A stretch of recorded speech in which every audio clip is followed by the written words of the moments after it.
వాస్తవానికి ఇటు రాజ్యసభ అటు లోక్సభ.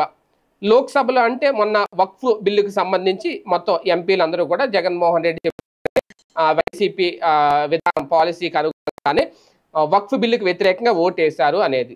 అలాగే అక్కడ మాత్రం రాజ్యసభలో మాత్రం కొంతమంది వక్ఫ్ బిల్లుకు సమర్థించారు, కొంతమందికి వ్యతిరేకించారు అనేది. అంటే సమర్థిస్తే మాత్రం ఖచ్చితంగా జగన్కి వెన్నుపోటు పొడిచారు అనేదే ఇక్కడ ప్రధానంగా చర్చ అయితే నడుస్తుంది. అంటే వాస్తవానికి రాజ్యసభలో ఎన్డీఏ 120 మంది సభ్యులు ఉంటే 128 ఓట్లు ఎలా వస్తాయి అని ఇప్పుడు లాజిక్ పాయింట్ అయితే బయటకు వస్తుంది. ఇక్కడ ఓట్లు ఎక్కడివి అనేది ఒక చర్చ. అయితే వైసీపీ సభ్యులందరూ కూడా విప్ జారీ చేశామని అంటున్నారు. ఒకవేళ అది ఓటింగ్ తర్వాత వైసీపీ విప్ జారీ చేసింది అనేది టీడీపీ ఆరోపిస్తోంది. అలాగే కూటమిలో కీలకంగా ఉన్న బీజేపీ అయితే దీని మీద మరో ఆరోపణ చేసింది. వైసీపీకి చెందిన ఎంపీ పరిమళనత్వాన్ని వక్ఫ్ బిల్లుకు అనుకూలంగా ఓటు వేస్తూ అనేది ఆ పార్టీ నాయకులు చెబుతున్నారు. కాకపోతే ఇక్కడ వైసీపీ నుంచి క్రాస్ ఓటింగ్ జరిగింది అనేదే ఇక్కడ ప్రధానంగా చర్చ.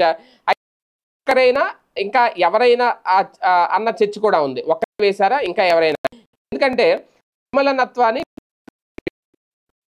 అంబానీకి దోస్తు, ఇక బీజేపీ పెద్దలకు కూడా సన్నిహితులు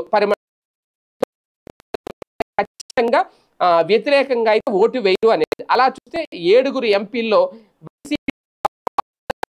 ఇంకా తగ్గిందా అన్న చర్చ కూడా ముందుకొస్తుంది.